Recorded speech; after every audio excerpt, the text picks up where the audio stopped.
starting this new partnership with Caloric Kitchen where they give us way too much food for not a lot of money. So yeah.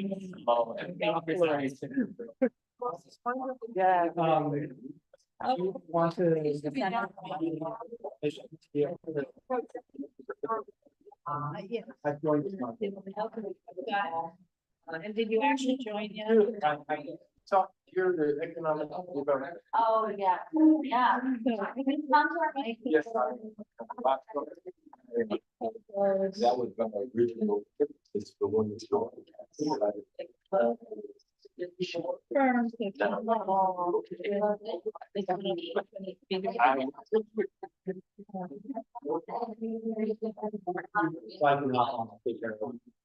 Yeah. So any info. Yeah. Do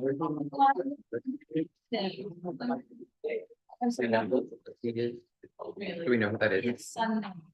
I was just trying to avoid a situation.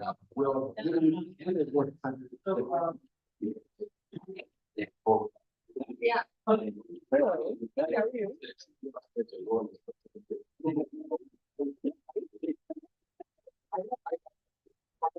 know what?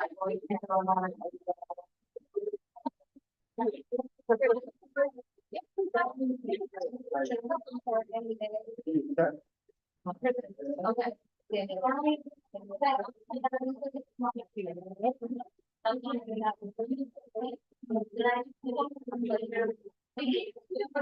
Oh, okay. I was like, I don't know. But.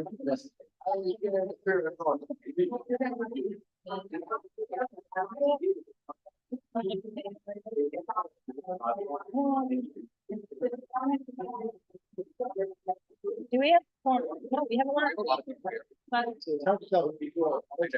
Yeah, I know. Yeah, sorry, I think I'm reading the second email. But Daniel was. I think these are. I think we need to. You had said she. I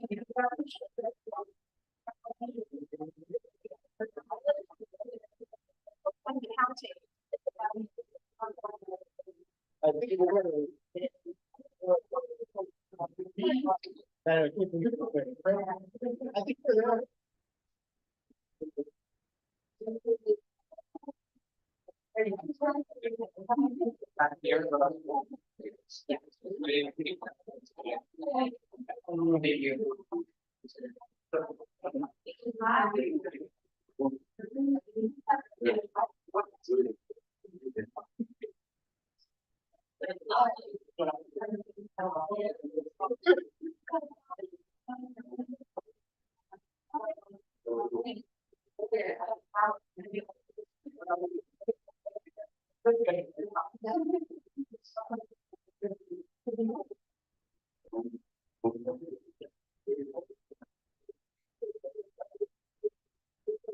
Did you go for this? I did. Sorry, I don't agree. My wing is talking about it.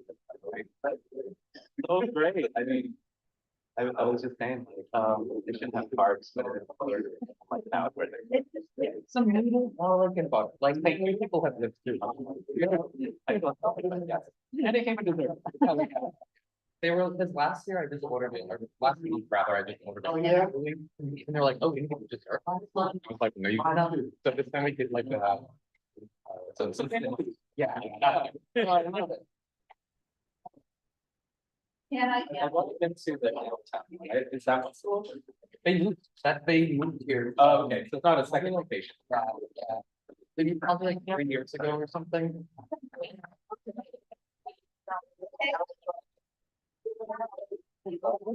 Oh, seconds like now they're like right around the block.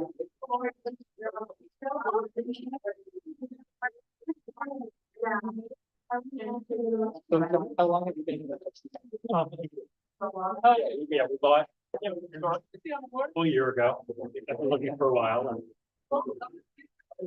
what neighborhood were you looking at? first it went out of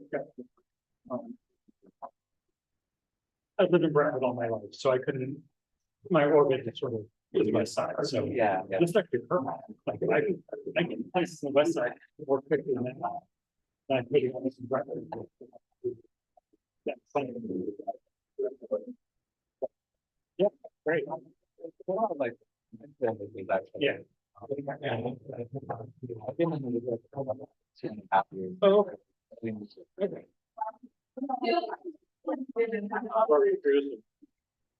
We were sort of, yeah.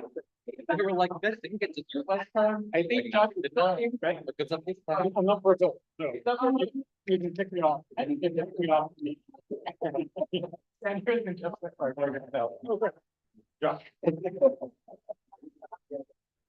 I was joking to be like, we could have a big party. I just, but, The bungalows are taking the over. again. bungalow was good. But, Let's I, see here for the recording. Can I have my, can I write it down?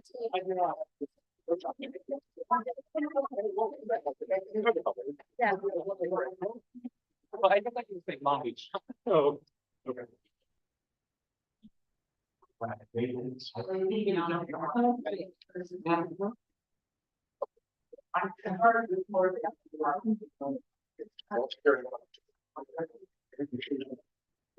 Okay. Can I get attention? Hello. Hi, folks. I need us to take us down, all the way, Notch, because I need to start the meeting. I understand some people are still getting their, food. Board members at the table, please, and guests at the other table or this side. If there's enough seats, because I'm trying to determine if there are enough seats, we have to do a little something else. I don't know. Okay. I'm guessing we're okay. And 5, 6, 7, 8, 9, 10, 11, 12. Really? That right? 1, 2. Well. That's not Yeah, good. Elizabeth in the back. Yeah. I think it's 13.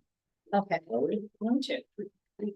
Well, Josh doesn't count yet. We get 4 to get. I am getting told to. Oh, Michelle. Oh, there you go. Okay, so you know what we're gonna do, guys? Hey, guys, you gals, I'm Laura Myers. We're gonna call the meeting to order, and do the roll call, and we have an agenda, obviously. We don't have it in writing. What I'd like to do, we're gonna have a presentation, then we have a vacancy that we're appointing a person to, who's here. And once that happens, we have really good forum. We have 14 right now. So I'm gonna call the meeting to order, and Michael, if you could do the roll call. Absolutely. Candace is absent today. Griff, Present. Elizabeth. Hunter. Here. Laura. Laura's here. Oh, Laura's here. Joshua. Okay, and so guys, the audio is very garbled for the people who are on Zoom. So we'll need to speak the way I am speaking. Of course, I will forget.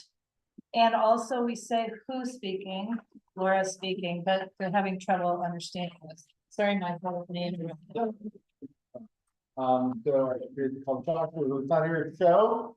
There you go. Kelly. Is that her yet? She's intending to be here. Edward. Here. Michelle. Pamela. Here. I'm here. Kareem. Here. Michael. Yes. Chris. Here. Siobhan. Sandra. Here. Caesar. Here. Rabia. Here. And Marco is. Okay, so going to share the screen with our agenda.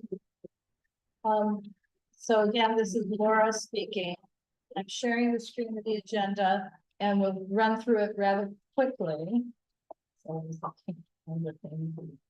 navigate. So item 1 is the call to order, the roll call.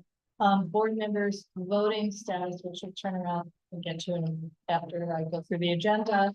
Number two, public comments and announcements on items which are not on the agenda. Three, we have a presentation on Restoring Dreams, the DCA, which is Department of Cultural Affairs, Western Avenue mural. Four, appoint candidate to fill a vacant UNC governing board seat, and we will have to be declaring that seat vacant in order to fill it. So it's probably two quick motions. Five, government agency reports, comments. We do have CD10, we do have the Department of Neighborhood Environment here, and we may come up. Moving from down, we have a couple of funding requests. One is new from the Los Angeles Korean Festival Foundation, but this time it's not for the Korean Food Festival. It's for a Korea versus Mexico watch party for the world in the soccer. Two, we have to essentially reaffirm previously approved MPG. Three, just to review, we probably do not need to take any action on our emergency preparedness workshop. We are mostly good to go, but it's on the agenda, was on the agenda in case. Seven is all the usual executive committee stuff, which we'll try and go through quickly. Candace is not here, but we do have our NER reports. 8 is community event. 9. And you know, and I think because we have a guest, item number 9, I'm going to suggest that we move up to the top, up higher on the agenda, since we don't need to torture Teresa and make her stay for the whole meeting. And then, so that number 9 is approved letter requesting tree cage removal on Washington Boulevard. 10 is reestablish the UNC Mobility and Transportation Subcommittee and appointed chair. And then if we get to it, which I'm getting to think we will, that's a long agenda. If we want to make any comments on the city budget, that will be when we decide what we want to say. And it'll have to be brief. 12 is, can we keep revisiting and never doing anything on the city charter? 13, did not receive any information from any committees that they wanted to make a report. The Planning and Zoning Committee does have a couple of things we want to ask for permission and create some comment letters. Full business, new business, and then we adjourn by 9 o'clock. Yay for us. So if it's pleasure of the board, I would like to move the item 9, which is the tree cages letter, squeeze it in between number 5 and number 6. So after the government reports, but before we get to funding requests, since I do not believe we will have applicants here for the funding requests. So that's okay with everyone. We don't need a motion. Yes. Okay. All right. Let's stop the share. So that first item also included voting status. And as far as I know, there are 3 people who cannot vote. One would be Shannon, because she hasn't completed her training. Number 2 would be, unfortunately, I think still Edward, is that correct? That's on funding. Trying to come up with not the right people. Well, Edward has taken the funding, but it's not resolved unless Dan, No, I took it today. he took it today. Okay, then, he can vote. Great. Fine, but then alas, Chris has, her funding has run out, so she cannot vote. And that should, everybody else, I believe is good. But the Shannon, so I do not have, right now, that's on my computer. Well, the problem is if Ed took anything today, they don't update till tomorrow. So I did put the as of midday today, what was in the Department of Neighborhood Environment information portal about, so that's why I have this in my mind, who was eligible. If Edward took it, he's eligible to vote. And if Shannon Has she run? I'm not. Here, No. she is here. Okay. Did you somehow this week take all of your training? Okay, so she cannot vote. Okay, so also Siobhan has shown up. Yes. Okay, I mean, we seem to have a pretty full house. Joshua's ill.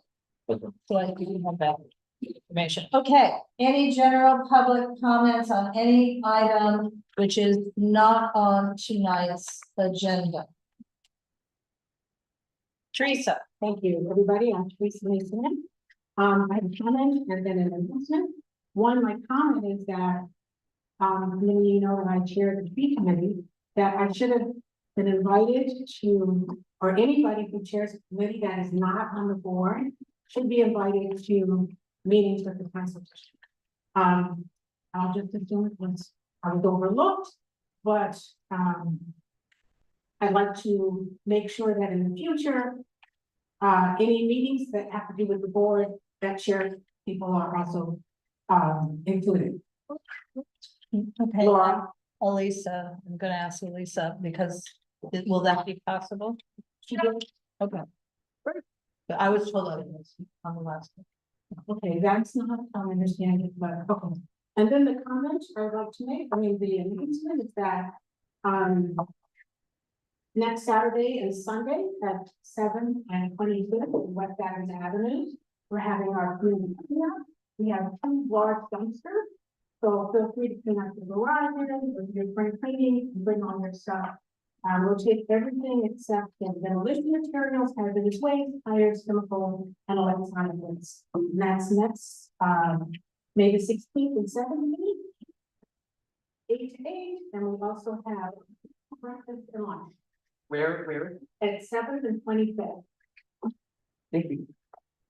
Okay, Monica. On Zoom. Hello, good evening. How are you?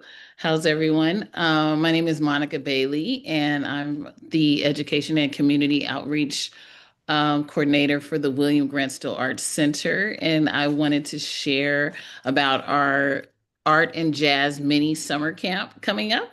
It's a low-cost summer enrichment for ages 7 to 12. And it starts July 6th through the 31st, and it's a half-day camp that runs from 9:30 a.m. to 12:15. And the registration starts May 16th through June 26th, and the registration is accessible online and in person as well. Yeah, we are also a part of the Department of Cultural Affairs. I'm sure some of you know that, some of you've heard of us, but we just wanted to share that information. I have flyers that I can share through email if that's fine, to spread the word. And that's it. Thank you. If you could Thank you. send the flyers I can to, post them on social media. If Right. you send them just to info@unnc. Info. .org. Okay, perfect. well, info@unc.org and also please president@unc.org. Okay, perfect. I'll share them there. Thank you so much. Thank you. Thank you. Are there any other general public comments?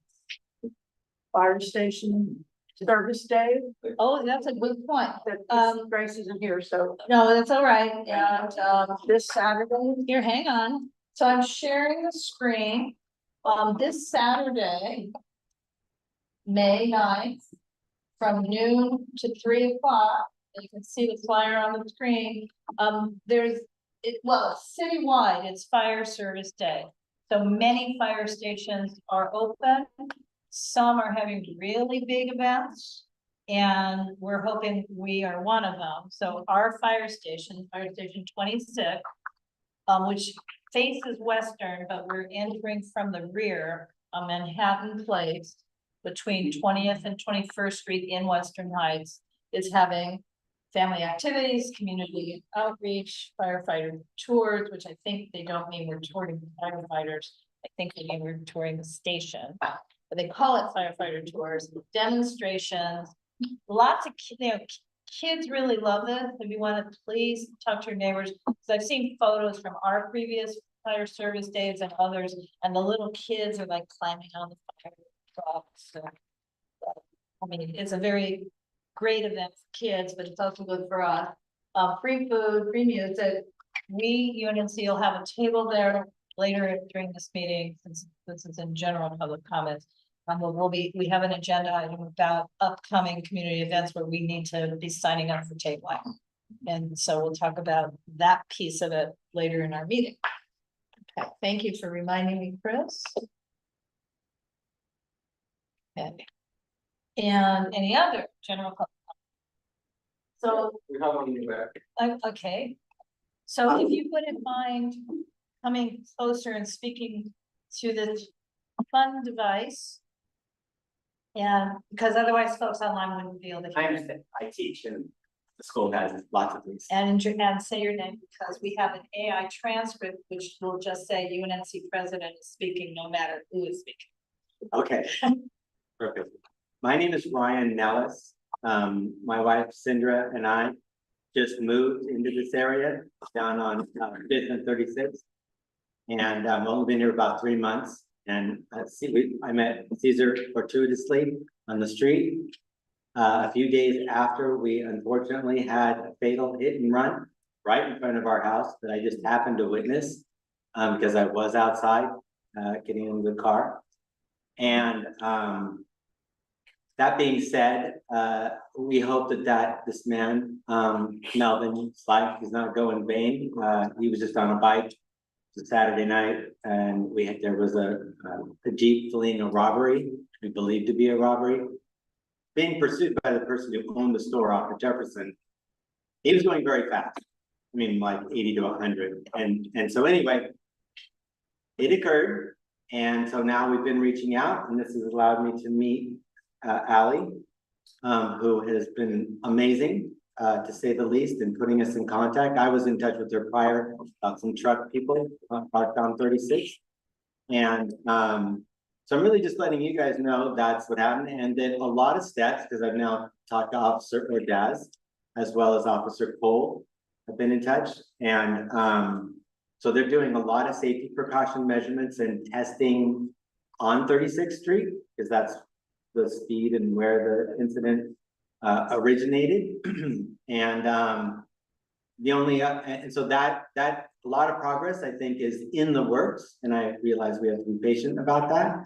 But beyond that, we've had a lot of issues with these big trucks and big junk trucks that have scrap metal in the back of them and huge boards and religious scripture typed on the side. If any of you have seen these brothers who apparently are driving the cars. So we've done a lot of complaints. They had sort of vacated our area for 1 week, but then they came right back yesterday. So we're taking action on that. And that's all I really needed to communicate with you. We're happy to be here. I really like the neighborhood. And Where so are we you have coming from? just Olympic and Highland, Longwood area, Well, I bet you no more neighbors here already. already. Well, because of the incident primarily, that's what really brought, us out. I mean, even just meeting Caesar, just by chance as he's running his baby, was a nice experience. And a lot of people really care in the area about making change and elevating, especially since as a new neighbor, I hate to say it, but it's not easy for us to pay our mortgage per se, but we had to make this change. And so we hope we can make it better. Welcome. Thank you. Thank you. That wasn't Pam? No. Okay, is there any other, public comment? All right, Thomas, Tom. Can you introduce yourself? I've already given you Sherry. And this thank you. is, so introduce yourself and. I'm Tom Huang. I run a public art agency, and I'm working with the artist Brian Peterson, who couldn't be here tonight, on a mural that's been commissioned by the Department of Cultural Affairs. And we've been working with, Laura, UNC, to identify landmarks in the UNC footprint to incorporate into the design. And Brian is a final design that we'll be presenting to you tonight. Pardon me, I have recovering from a cold.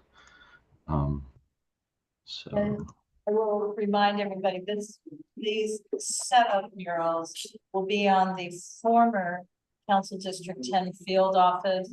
That it's the current homelessness services center at Western and 18th. yeah. Correct, between Washington and Venice. And so here's I submitted this. I don't know if it got into the agenda in time, but We don't it's have the share, actually. We're not seeing it. Can you unshare, stop the share and try again? Please. But it Okay. didn't show up on our screen. huh. Let me try again. If this doesn't work, I may need help on your side to show my presentation. Not for the fact, well, I'll have to give you. You have access to my address. No, I don't have access to the email.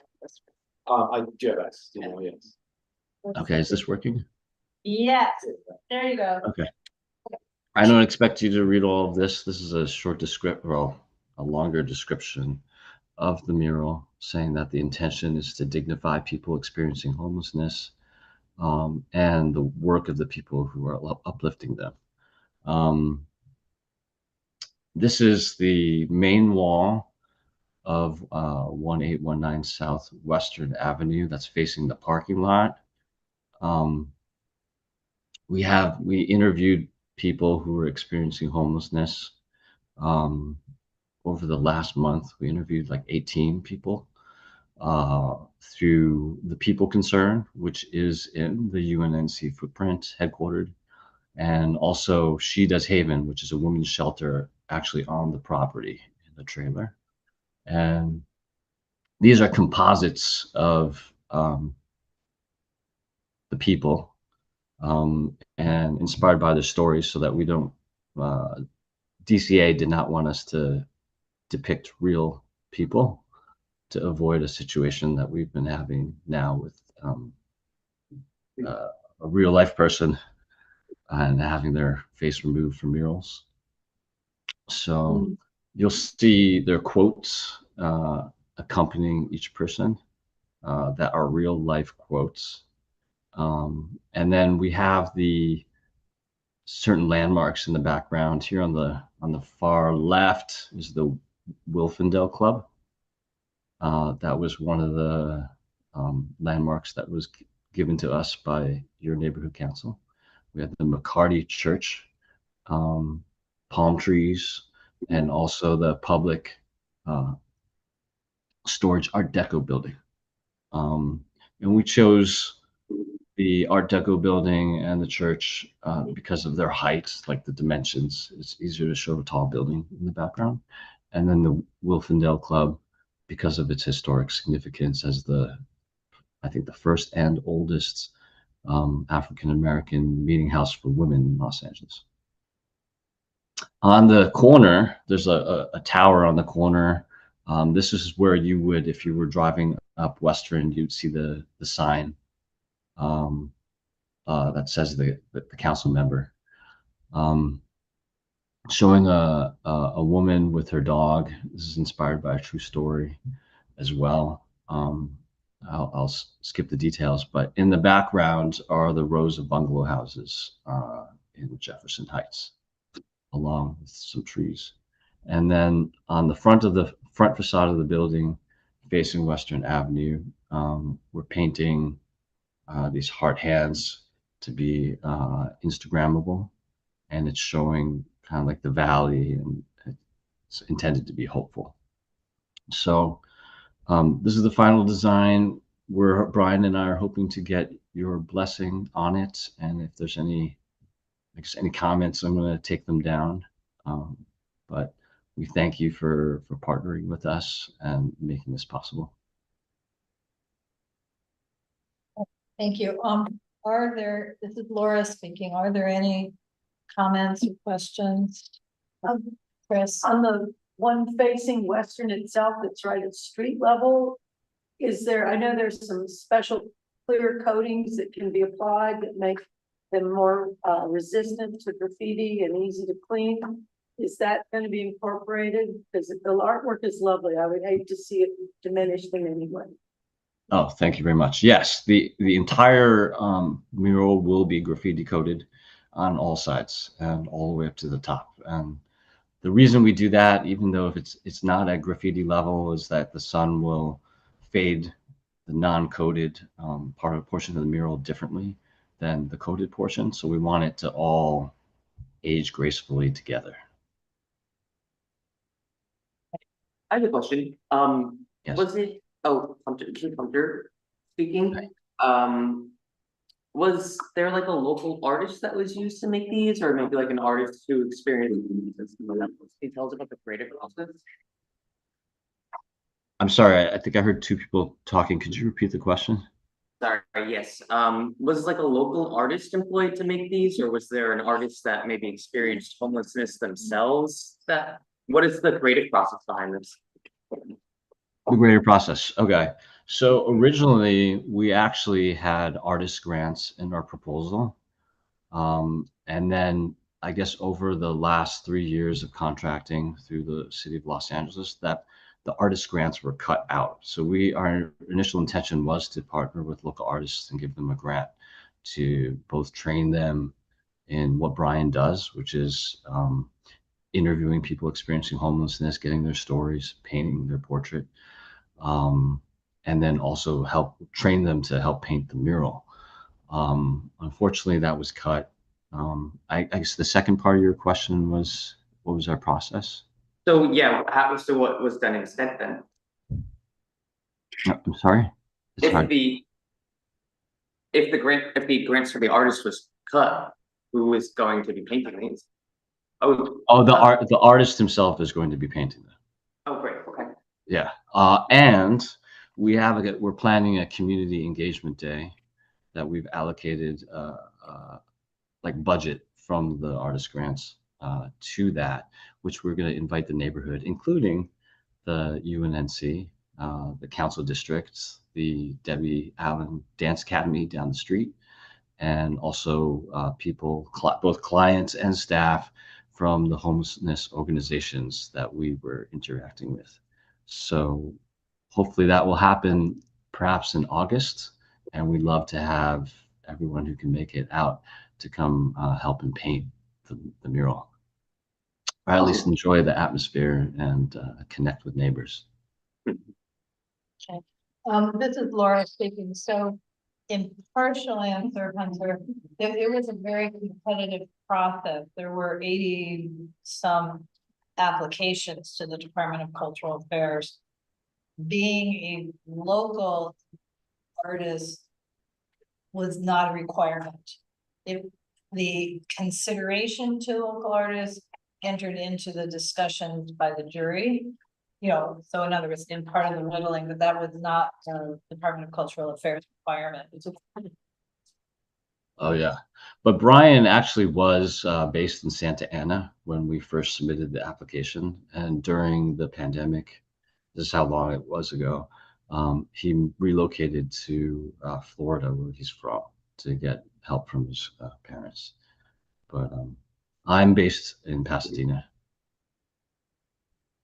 and I've actually come out to, I think, 2 or 3 of the homeless counts in the UNC. Well, and a number of our meetings. So I mean, this has Yes. been a Maybe long the 5th meeting. Yeah, this has been a long process. And so this is Laura speaking again. Are there any other? Josh? Josh, I'm not a board member yet. What is this building used for currently? It's a homeless services center. So there's a group of different homeless agencies Okay. who office there. All city offices? They're not, well. It's a council district 10, yeah, auxiliary office. Oh. Sorry. So, yeah, so council district 10's homeless liaison offices there, but it's other agencies. They're not, Sure. they're service agents. I mean, I don't know, Elisa, is Lassa still there? I don't even know anymore. I think there's a movement, but I'm not. Yeah, I don't Edward, Ed Saunders speaking.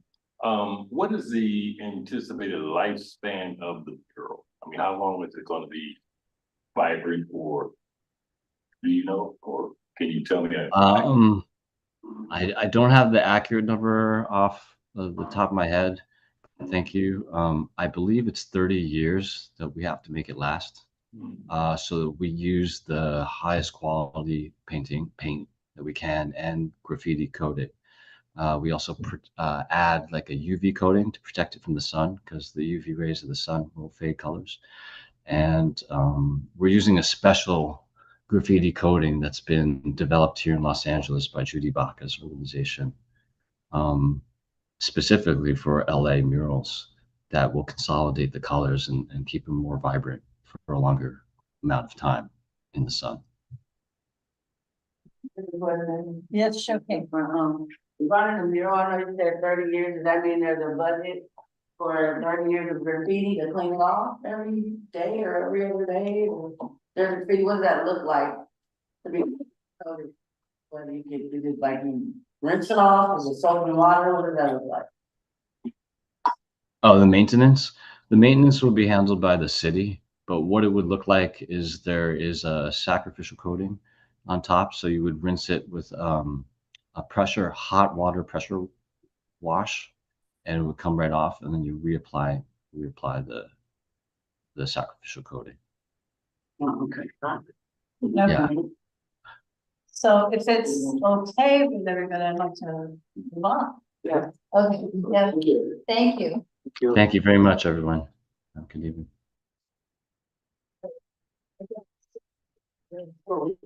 They do have that, but next, item.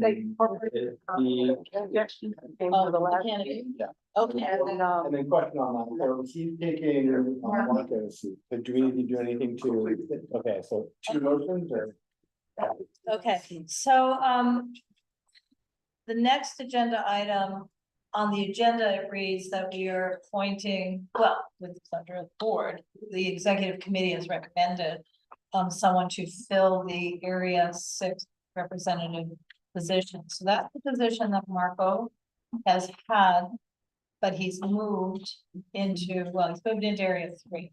Under Dunn rules, he was allowed to occupy the seat till the end of its term, but in fact, he has also not attended for about a year. So what we will need to do is declare the seat vacant. If he wants to rejoin the board, he could just apply and we can reappoint him to a different seat. I make a motion to move to declare the seat vacant. And I don't have an agenda for the seat. What seat number? It is region 6, seat 2. That seat, reason. Okay, and for a 1 year, we recommend a 1 year appointment.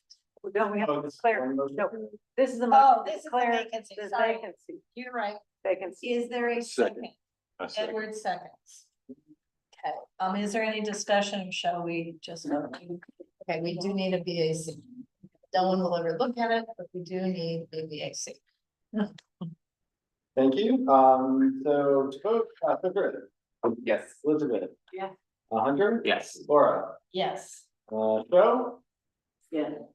Shannon. There. Oh, I'm sorry. Shannon. Sorry. Well, she is here. Edward.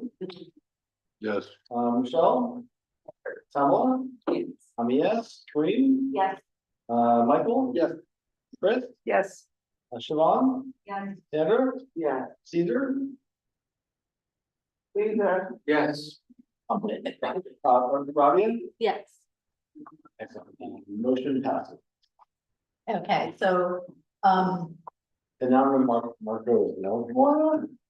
well, yeah, well, he is ineligible because it's funny. I mean, he's got expired. He also has expired stuff, so he's eligible, but not in attendance. And. Okay, so I am moving on to the actual thing on the agenda, which is to the executive committee has recommended appointing Josh Stevens to a 1-year term. So again, I'm reminding you, this is what we've been doing lately. Instead of the whole 4 years, we're appointing for 1 year and then we can renew it. So, this is Josh. He's gonna talk a little bit and introduce himself. His, application, I've got it up on the screen and it's in the agenda pack last month, but it turned out he was in Europe, so no, you can't attend via Zoom from Europe. That doesn't, under any circumstance. So, okay, go ahead. Sure. Hi, everyone, Josh Stevens. I am relatively new to Jefferson Park, bought a house in the bungalows exactly a year ago, and glad to be here. I was otherwise a lifelong resident of Brentwood, so this is a big move east from there, and love the neighborhood, care about the neighborhood. And when in Brentwood, I was on the Brentwood Community Council, which is our version of a neighborhood council. It is uncertified, but otherwise acts like a neighborhood council, so I'm very familiar with these sort of discussions and motions and city business and so forth. And my background's in urban planning. I'm a journalist and I write about urban planning.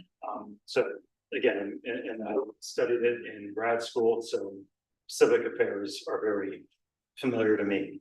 And I'm glad to join the board and collaborate. Are you sure you want to do that? You know, I survived many years in Brentwood Community Council. You know, a little change of scenery, a little change of flavor. Sure. And, you know, I mean, in all seriousness, I think LA needs as much civic participation as they can get, you know, and I'd be hypocritical not to at least spend some of my time and effort, you know, contributing and probably agreeing and disagreeing and, you know, doing some stuff sometimes and not doing stuff other times. But, you know, we all have an obligation to do what we can. So, you know, yeah. Within the urban landscape. Okay, remember to This identify you. question, within the urban landscape, are there specific issues or areas that you have passion and focus on? Yeah, I mean, I think all of them to an extent. You know, I believe in smart growth and development. I believe in alternative transportation every way, public transit, pedestrian transit, rolling, biking, walking. Certainly local economic development is important to me. You know, and on and on, you know, beautification for sure. You know, equity, quality of life, you know, as neighborhoods improve, they should lift up everyone. And, you know, I'd say that I'm, you know, in urban planning orthodoxy, I'm sort of well in the mainstream of progressive urban planning, if that makes any sense to anyone. I reckon that if the folks in the LA urban planning department spoke their minds, I probably agree with them on a lot of the sort of fundamental issues. And, you know, I'm an acolyte of Jane Jacobs, you know, the urban planning theorist for sure. And yeah, that's covers a few of them. Happy. I was gonna say, you guys, you thought I was the one. Did you say where you were from? Brentwood. Yeah, I lived in Brentwood basically my whole life. Yeah. And when it comes to volunteering, we have time to come to the meeting as well as do outreach programs and activities that we sponsor. And Yeah, I mean, I'll you know, want to, you know, look at the menu and, you know, certainly volunteer for what I can volunteer for and do what I'm, you know, obligated to do for sure.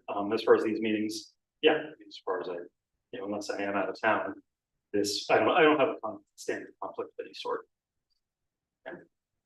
We're gonna ask for actually, is this coming at large or is this? No, it's region 6 bungalows and, This is trees, everybody. So normally, if you are on if you represent a region, you become involved in a committee. If you are at large, then you participate in all of the committees. So we try to encourage people to find a committee that they like and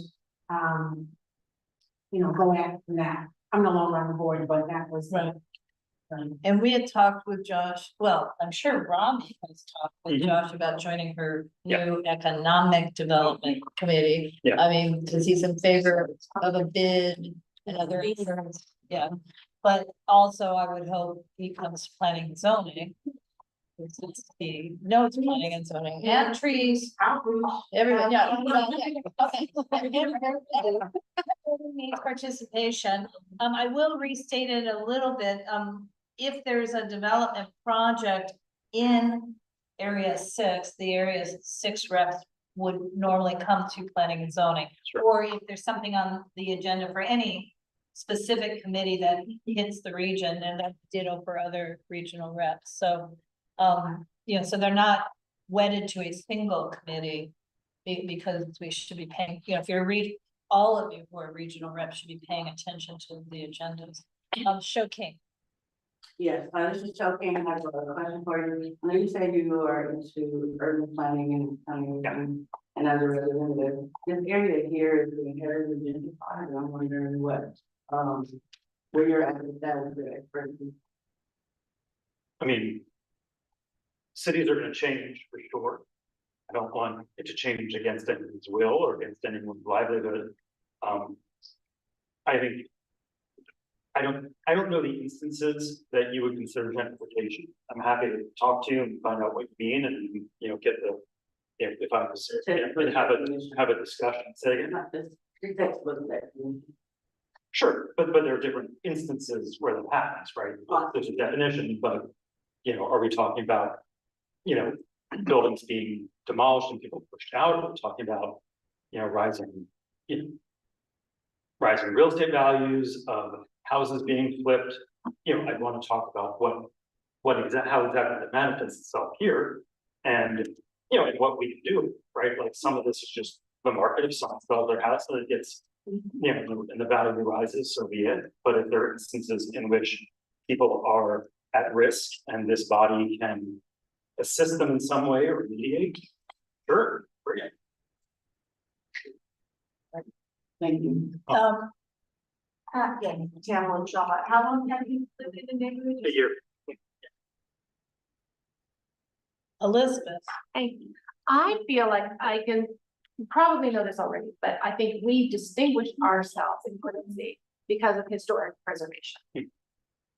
We have some of the old buildings. Sure. And so while we want to grow, I think, I want to keep whatever's we can. And then grow in a way that harmonizes with existing, really charming, and I'm not even just talking the craftsmen, you know. I was just on Catalina and I walked into a housing unit that was 8 tiny little courts. And there were all, it was the most charming thing.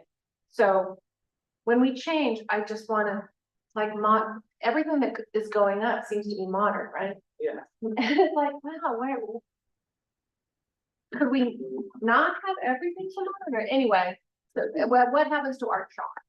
Right. I just wanted to say, Well, I think we distinguish ourselves. yeah, and we do, and this is Laura's jumping in saying, I don't think a brand new board member can.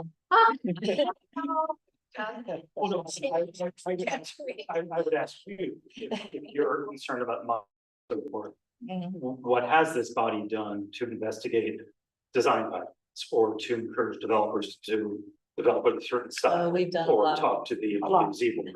So, Okay, yeah, right. if you've made progress, great, you know, I'm certainly intrigued, and certainly I value the historic, you know, the historic preservation as much as any. On the other hand, if there's a vacant lot in someone's building, you know, I'd want to know sort of what you have found to be techniques to talk to developers. If I have a role in that, you know, there's consensus on what design could or should look like, then sure, it's a great discussion. It wasn't meant as an interview question. It was just to hear what I think, but I haven't heard yet. I'm so sorry, I'm looking at the clock. Should we call for the vote? I think we should call for the vote. Well, we need it. Well, the executive committee made the motion, so I will stick with it. somebody on executive has to move it. So the motion, recommendation from executive committee is to appoint Josh Stevens to see, but you can take it, see, We can't do it? you can't. Yeah. So it's going to go going for a temporary 1-year appointment to Region 6, to Group B. And that's the motion. Is there a second? And it cannot be executive committee I'll members. second. Just second. Who is that? Michael. Okay. Bro. Bro. And I finished reading the college record this year, so I will. Awesome, so good. Yes. Elizabeth, Yes. Hunter, Yes. Laura, Yes. Joe. And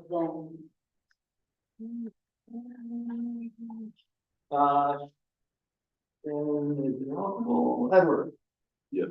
Michelle. Camel. No. I'm a yes, Green. Michael? Yes. Chris? Yes. Siobhan? Sandra? Okay. Caesar? Good. Rabia? Yeah. Okay. Well, Congratulations. So unfortunately, you still can't vote. sure. Because you won't have any of your training. And then your name is spelled conventional. Scott. No, PH, STEPH. Okay. So you can pre-mark it as ineligible, I guess. True. Yeah. We now have, our government official reports. CD 10. Ally, are you coming forward here? What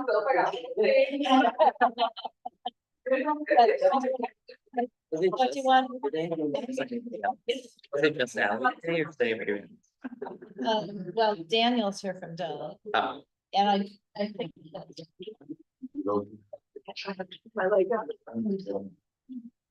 And would it be rude if I say, can we do 5 minutes? Would it be rude if I ask the board, can we do 5 minutes? On the floor, we'll see. we get all the time. So get everybody.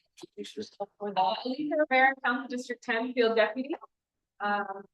First and foremost, I want to start with Camp Hut is coming. This is June 5th through 7th, and it's free for ages. It's from Friday to Sunday. It's very fun. The kids get to put their phones down for the weekend. And we'll have some old school fun with archery. And they get to work together to build boats and race them and just use their imagination throughout the weekend. So I elect to stay the whole weekend because I love camp and I love being outdoors. So this will be at Camp Hollywoodland. And again, this is June 5th through 7th, ages 6 through 12. I did send the link over to Laura, if anybody wants to send the link. And then I do have copies here, if you know any kids in the neighborhood or you yourself have any children that would like to go. Okay, spots are still open, but I would get this in as soon as possible. You can drop them off to me at our Pico office, 5213 West Pico Boulevard. And then anyone that is there between Monday to Friday, 9 to 5 can take them and enter the box. Okay, question? How many people? The list is up to 100 kids. Yeah. Parents are allowed or no? Not parents, just kids. Yeah. It's run by Rec and Park. So this is the Rec and Park camp in Camp Hollywoodland. And they have their vetted camp counselors who are there and run the daily operation. How many you expect? It fills up. Right? It fills up. So get your applications in as soon as possible. And we usually try to keep it pretty balanced. Last year was the first year we had more girls than boys, but it's pretty balanced, almost 50-50. Any questions about camp? I want to thank you for doing 311s. I was out a week and I came back and there wasn't too much. There was still some graffiti and a pesky truck and I'm trying to take care of in the West Adams area. But I appreciate anyone who has been putting in 311s and sending them over to us. If you have any issues with 301s that being closed out and it not being completed, please forward over the SR to me so that I can reach out to the departments, see what's going on, what work has been done, or I can just look online and see what comments were added. And then follow up with you on next steps. For streetlights, how many of you have received or have a property listed with the county in this area and received a ballot? Yeah. So I have some information on that. I did yesterday for BSL, just so I could ask the questions and understand. Because I'm hearing a lot of different things from owners, property owners, who have received the ballot. And I just want to make sure that we are clear as to what the ballot is, what it's supposed to support, the why behind it. So I do have some information in other languages too. If you know any individuals near you that would like some more information and English is not their first language. I did bring some in Spanish, but I have other languages that I can get to you as well. So we can pass these out. I didn't do too many, so we might need to share. So I just want to take the time to read this and then open to questions. So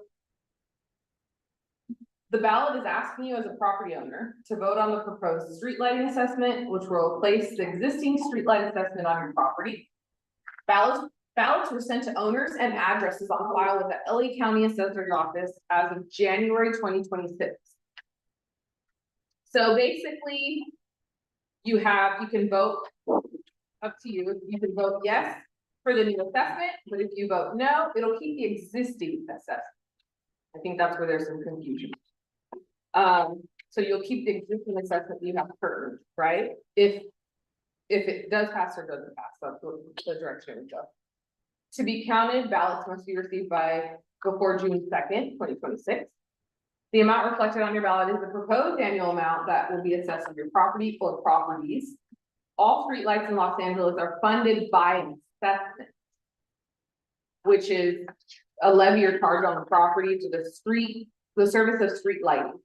Streetlights in the city of LA have historically been paid by an assessment, so not by the city. The Bureau was created in 1925 and has since used the State Properties Improvement Act of 1911 as its authority to levy assessment on properties to manage streetlights on behalf of the property owners. So general taxes such as property tax or business tax does not qualify for street lighting. So they don't use those on street lighting. The Bureau of Street Lighting owns and operates more than 223,000 lights. The operations are funded through a special benefit street lighting assessment, which is this. If the assessment is approved through this ballot process with the majority vote weighed by assessed value, the funds generated will be placed in a special account dedicated to the repair, upgrade, and maintenance. Nobody else or other department can touch these funds. These funds are strictly and always have been for the streetlights. So that's where there's some confusion as well that I've heard from multiple people. What statute are you citing that guarantees that? I know there's some other like state funds that were intended for healthcare that the government used for this budget. So how can you make that a statement and provide that? So this comes through the assessment that states that it's only allowed for street. Nobody else can touch these funds through any type of other initiative. And this is what I asked today during that open meeting with BSL. Yes, and I believe they just recently had a meeting with neighborhood councils. With the slang, Yes. this South LA, this, whatever slang stands for. Alliance of Neighborhood. Yeah, and I think that was one of the bigger things that was brought up as well. So funding from the special benefit will be utilized to increase resources for streetlight repairs and maintenance to reduce repair time. Currently, the official repair time is 1 year per service request. In addition, the Bureau of Street Lighting will be required to conduct third-party audits of this operation and use of funds for the public. So just want to add, this past year, the councilman utilized about 500,000 to help with the streetlights because it is not city funded, it's assessment funded. So that's how she tried to support our communities, because obviously the costs just aren't there given the currencies. But they're able to start hiring. And you'll see turnaround time as quick as next year. With things starting after the December, if past the December taxes, December, January. Or property tax. And then it'll reduce time from 12 months to 1 week for regular fixes, and a max of 1 month for major incidents, which is a lot less than what it currently is, given that they're able to pass this. So, this is Laura speaking, because I did attend the other meeting, which spent an hour on this topic, so, they were very willing to answer questions, so it's a little confusing. The number of ballots is not what's counted. When the ballots are returned, and only those ballots that are returned, they add up the dollars of the assessment. So, for example, my proposed assessment is about $150. So I'm voting $150 yes or no. And so that is how they're gonna count the votes. So if you don't vote, I mean, it really doesn't count at all. It doesn't count at all. Yeah. So they're gonna, so if a lot of people vote yes, but their proposed assessment is $26, it's not, none of them are gonna be that low. And fewer people vote no, but their assessments are $1,000. The no might win. Yeah, right, because they're weighing the dollars. So the next question you're gonna ask is, well, how are they assessing the dollars? Yeah. That's extremely murky, because they're saying it's based on a benefit that they're not exactly explaining, and that you could go back and ask. Because for example, I and Grace Yu, so we both live here in Angeles Vista, we have the same proposed assessment of, it's 148 something. Down in the avenues, most people are getting 117. So she did 204. Right, no, I'm saying 204, and I know another neighborhood near Robertson by Rainier Park is 350. And so what, they're saying one of these, these properties get different benefits, but it's very murky what that means. Is it that there's more lights on the block? Because it doesn't seem to be based on the size of the lots or even the zoning, frankly. So I'm uncomfortable with this murkiness. And also the assessment amount is for 2026, 2027. Right. And it can increase every year, and it's indefinite. Exactly. There's no end to this additional tax. So it's current, and I think currently it's fixed, right? I mean, these are, No. No. Either For 2026, no, I mean, currently, already you're paying money into a lighting assessment district. If you look at your property tax bill, Yes. it's already there, but I think it's been fixed. I don't think it changes from year to year. I'm not sure. I think that's. I have a question. Okay, Karine, my question is, whether or not it's tax, it's gonna be continuously every year, one time payment every year. Because if we get to property tax, we have to pay twice a year. So every time we pay property tax, we have to pay that amount. I can ask. Yeah. Yeah.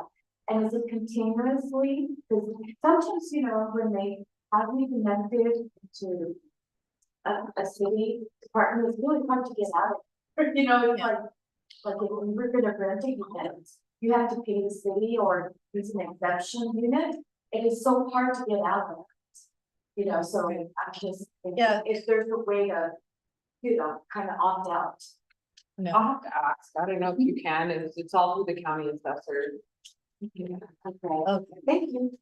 So This is Soki, thanks, Ellie. I just wanna have a better understanding of the comparison here. So you mentioned that this is a replacement of the previous assessment.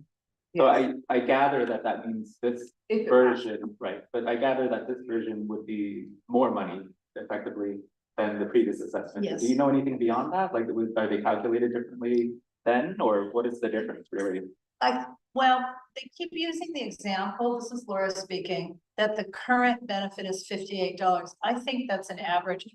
I mean, it'd be, each one of us could look at our bill, for those of us who are property owners, if they all say $58, that's the answer. But that might just be an example they've been using of 58, If so. you go, there's a website where you can actually put in your square footage. And it tells you, it'll most likely bring up what's on your ballot. The cost that's on your ballot. Well, that number, I mean, you receive, we have, I'm just trying to understand, why is it different this time? I think that's the core of all this that we're wondering is, how is this, how do Well, they come up with this? Laura speaking, I don't know why they didn't try a special assessment instead of a permanent district. But they're making a change, I mean, they're proposing a change, which would be both an initial higher cost and the possibility that the cost changes from year to year. I think Which will just be higher. yeah, I think the cost currently is more fixed or is guaranteed to be that same 2% that our whole property taxes are. But again, it's the explanation this is what rolled out so quickly that I just don't think they have a good, they're not messaging very well. And This is Ed Saunders speaking. No, I was just curious, this does apply to commercial buildings. also. Anyone on. Anybody, any property. so anybody who's a renter, this does not apply. Daniel has something to reference. So Daniel, Yes, good evening, everyone. I'm Daniel Johnson from the Department of Neighborhood Empowerment. I just wanted to say, I know you all are getting very thorough with this part of the update. I have to ask that you limit it to not extreme, but clarifying questions only during government updates, right? If you wanted to go in extreme detail, please put it on the agenda as an agenda item. And then you can ask all the questions you want. I'm pretty sure she has some more updates you want to give y'all. And I know this is a good topic in discussion, but I just wanted to reiterate that. However, this is your board and this is your place and your space. But I just wanted to serve as that reminder. Okay. Thank you. and I think the solution would be, Ally, in the future, this is Laura speaking. Let's discuss a week in advance some items so we can put your items on the agenda. Yeah, I wanted to bring this fact sheet that I got, because I know I had a lot of questions, and these flyers that explain a little bit more for everybody. So if you guys need other languages, please let me know. And then I guess. Well, Ally, why don't we just say, if you find out more information, you will send it to me, I will send it to the entire board. And then I will say to the entire board, if that happens, we don't get to cross chat in email. You know, so I'll send it to you blind copy so you can't start talking about it. Okay. I have sort of simple yes, no question. I think Daniel has made himself clear that we are done. Can I ask a question? Said, but we're. Fine, Elizabeth, can you make it 30 seconds? Okay, just that this started because of copper. Right, this whole debacle started because of copper theft. Have they better plan? Has it stopped? There's still copper theft happening, so, what needs to happen is if these are happening, it needs to be reported. And I think people are not finding that. I'm not seeing. There's no reports. Yeah. Okay, kind of Maybe related, the this agenda. past week, there were a bunch of trash receptacles that were seemingly blown up around Harvard Heights and melted into the ground. Do you know anything about that? But I know the police, do you know anything about this? I think this was the argument that got brought up at the meeting with. Right. Councilman Hutt, I see. Yeah, we have a spate of ours. I see. There was at Not least like 7 to 10. Not just. Yeah. Yeah. Yeah. Last week, there was one. This past week, there were at least 7 to 10. So, yeah, they're the recycle bins on draft day when people bring it out before they come and empty it. Now, Yeah, we're. Well, first of all, the crosstalk like that, even the folks on Zoom can't even hear it. So why don't we say this, because the agenda has already gone out for public safety and emergency. Okay, I just wanted to know. Address it under new business on Monday night at the committee meeting for public safety, if that is okay with you, great, under new. Okay. Anything else from CD ten? Fire service day at 94th and at 26th on the 9th. And yeah, I'll have more information. So we'll see, but we'll see you Saturday. Yep. Okay. And movies in the park at Benny H. Potter. It's a little early, but it's gonna be July 10th. Not sure yet. PPD. Oh, Daniel Johnson, you are up. Thank you. Thank you. Just want to say that was my shameless plug, so I can go. No, I'm joking. I'm joking. I just wanted to share that, as you know, I'm very interactive with all my boards. So I know I'm not there in person. I'm here virtually. It wasn't I didn't want to interrupt. Let me try not to add more fluff to what I'm saying. But this also supports your boards going through government announcements efficiently, because next thing you know, you're at the board meeting for the 10:30 p.m. and you're like, what took us so long? And it's like, you just had a very good conversation, right? So I just wanted to share that. I also wanted to share that that conversation or that topic is actually something that's being discussed in the department, and it is impacting more neighborhood councils. So I would say also, as you're reaching out to the city council office, reach out to our department, ask us or ask me, right, to ask the other folks, what have they heard? And then maybe our department can host conversation, collaboration with the other partner departments that know more about that information. So you can ask these questions, not only to the council office, but to those other folks that have the information. That actually clicked my mind after I had Cam back down. So please, please, please, please, please, again, it is very important to know that when these conversations or these issues hit your community, and you know they're impacting other neighborhood councils within the area, reach out to us and maybe we could host a larger dialogue for you all, and then you're not just having the opportunity to speak at your neighborhood council meeting.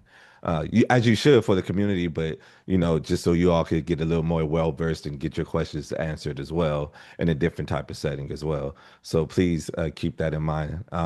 Have quick updates. I won't take long. I will make sure it's short. First things first, I am sending out notices about the funding training. Don't be alarmed. Please don't be alarmed. I believe there's some transitions. Well, I know there's some transitions happening with the funding training. And so I don't have updates with that. I'll allow the city clerk's office update everyone on that. So as of right now, if you are currently missing or have not renewed your funding training, please do not be alarmed and don't be in a fritz. I believe and I hope more information will come out soon. I am emailing your funding rep just in case. And so if once your funding rep, well, Anna responds to me, I'll be able to follow up with you all individually, or maybe their department will share some information sooner or later. Yeah, you know, so yeah, so yes, again, there's only 3 folks that's currently missing it. So again, don't be alarmed.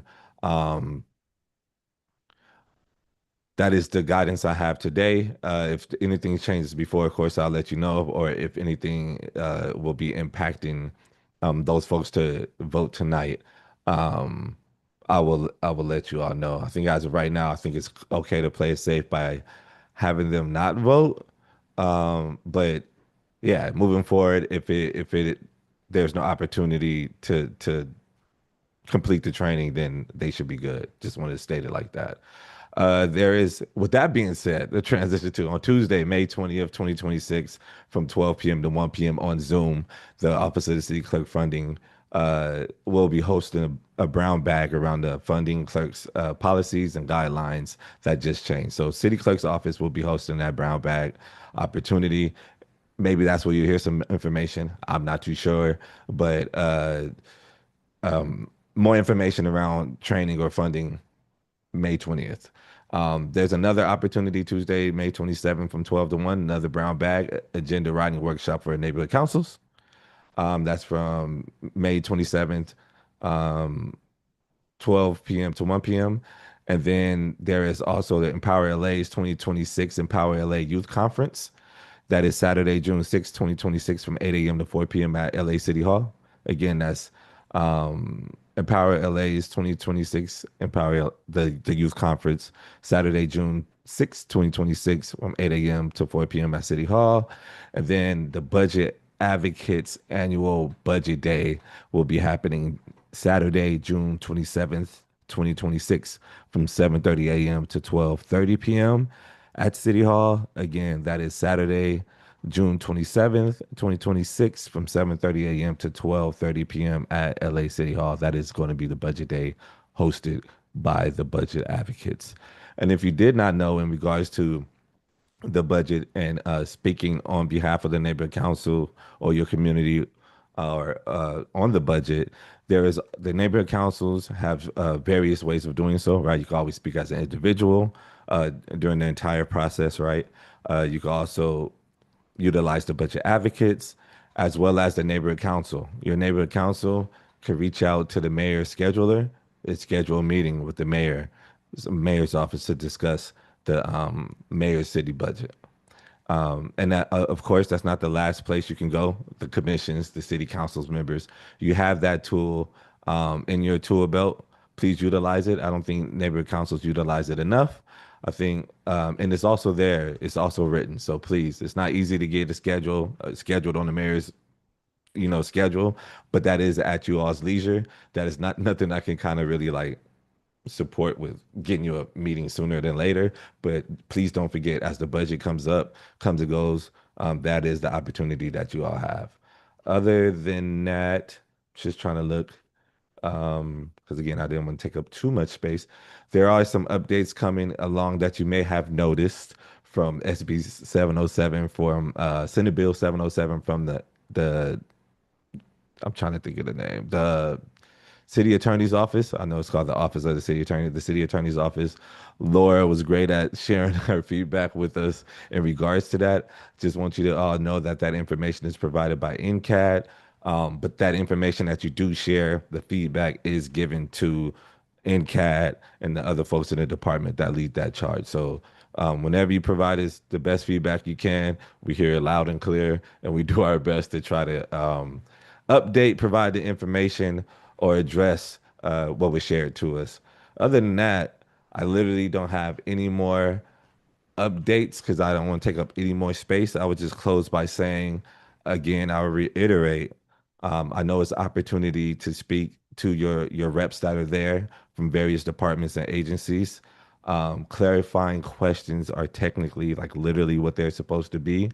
However, I know you all can govern yourselves accordingly, and you all have the best judgment on behalf of your board. And I also say that in a way because I do not want to take away from members of the public who may have had something happen just yesterday, and that isn't in the government update from the rep. Technically, those questions should be wait to the end of the meeting or tomorrow, but I understand the urgency in community where it's like, hey, this just happened yesterday. We can't put this on the agenda in a week or a month from now. So please, please, please, just as a reminder, nothing was done wrong here tonight. I just wanted to share that is what the process would technically look like in regards to trying to provide questions to reps or anyone that's providing the government update. With that being said, are there any questions in regards to anything?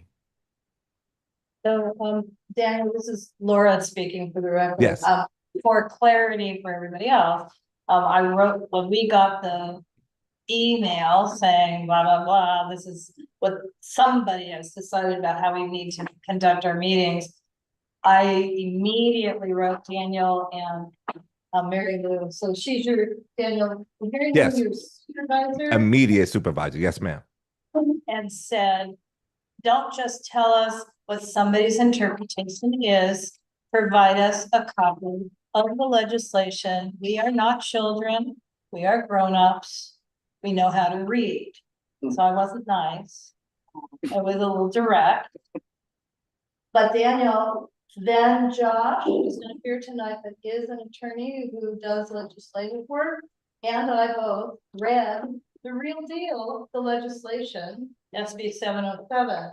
And it's quite clear that whoever is doing this interpretation failed to read the subsequent section. So unfortunately, the section being told that you can only have essentially a short list of just causes to appear on Zoom, that was correct. However, the whole next section is that a neighborhood council may elect to conduct their meetings via Zoom. We did elect to do our meetings via Zoom and add a hybrid component. That section of the law requires that there be at least one public space that any member of the public may physically go to participate in the meeting. What we elected when we made our vote, if you all recall, if you've been on the board a while, that we would, for our governing board, our officers would be in the room, but otherwise it's a Zoom meeting. Well, obviously, we are discovering that it's a better experience for board members to be in the room. So more and more of our board members have been attending. So this new thing about you must have 13 members present for quorum, that's section, let's call it section A. But there's a whole section B about Zoom meetings, and it does not, has no requirement for a quorum in the room. It does have a requirement for quorum in the city of LA.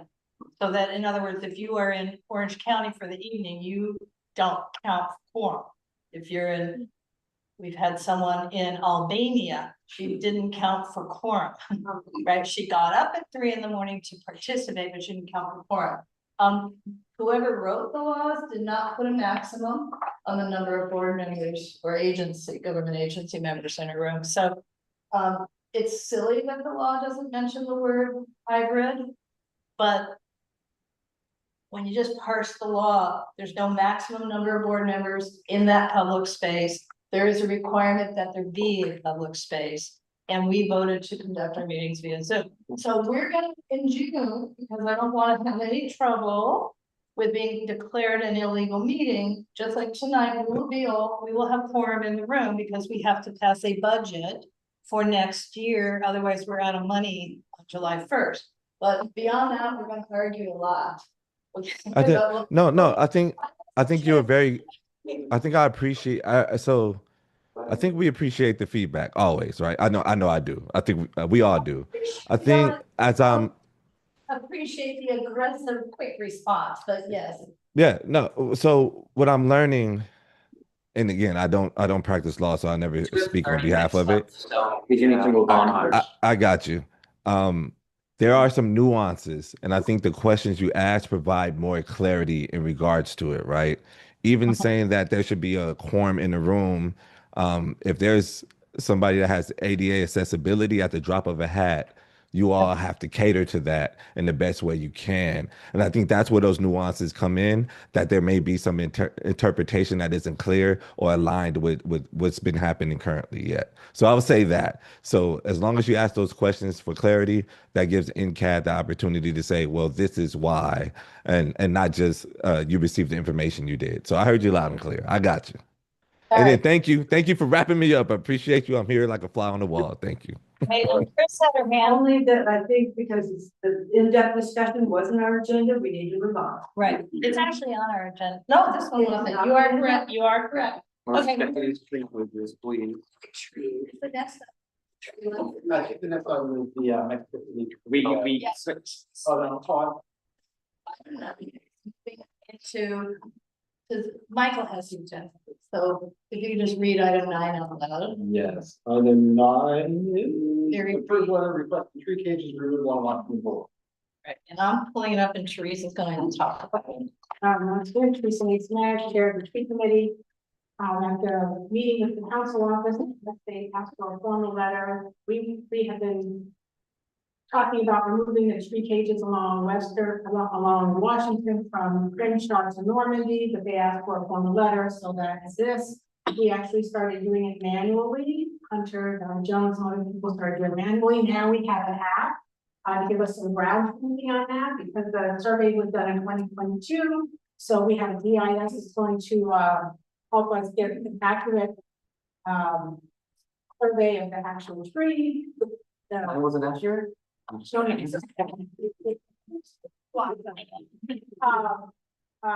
number of tree cages, the number of dead trees with tree cages, the number of empty tree wells, the number of dead trees. So we're gonna be able to provide in the next couple of weeks, an actual, accurate count, and we'll give that to the council district. So the letter just says, we're requesting that you, work with the other agencies to remove the tree. The cages belong to the council district. They were put in with her weapon. And so the council district has to initiate the removal. It's got to go to LA Sand, it's got to go to street services to approve it, and then LA Sand who has to recycle it. So there's a little bit of a process. Is this the? Well, because urban forestry will not replant the empty tree wells because they are detrimental to the growth and the health of the tree. So this was done as a beautification project. So for us to move forward, some of the trees have stunted growth. They're unable to meet their potential in the cages. So And the cage is quite trash, it's terrible. yeah, and then it's too well driven. So here's a formal letter asking Heather, and then the South LA Tree Coalition has a simultaneous letter saying that we're also working with the neighboring council to do the EIS project, and we'll have the data. Right, so, are 100% of the tree cages, do they have that metal thing in the ground?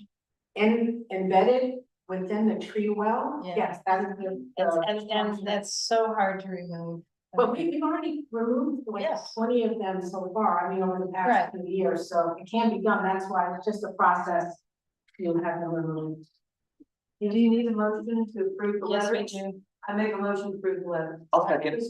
Chris Carlson, Hunter second. BAC. Yes. Elizabeth? Yeah. Hunter? Yes. Laura? Yeah. Joe? Yes. Other tree. If you can get to free the tree in this day. Yeah. Michelle? Yeah. Savoy? Yes. I'm yeah, free. Yeah. Enthusiastic. Michael? Yes. Chris? Yeah. Siobhan? Sandra? Yeah. Caesar? Yes. Rabia? Yes. You're eligible. Next time. Thank you, everybody. Oh, yeah. Appreciate it. Good to see you. We do, I am bringing up, yeah, on Sunday, right? Yeah. Korea World Cup meeting. But in. Take care. Okay, so item 6A is a request for $1,000, and I'll say executive recommends 500. And for those who don't know the nuance of agenda writing, we had to put the higher amount on as a request in case the board rejects the executive committee's recommendation and actually wants to go to higher bid. But our friends at the Korea Festival are hosting a separate event coming up in June at some point, a Los Angeles World Cup watch party in the Seoul International Park. So that is outside our footprint, but this is meant to bring in our neighbors as well as neighbors to the north, neighbors to the east, neighbors to the west. So essentially it's just be a big watch party in the big park. And they have asked us for $500. If Candace were here, she would tell you we do have the money-ish. Meaning we do have the money, well, it's an ish because we'll have to, if we approve this, then we also have to do a budget adjustment under treasurer's report, transferring money from outreach to NPGs, but we have the money.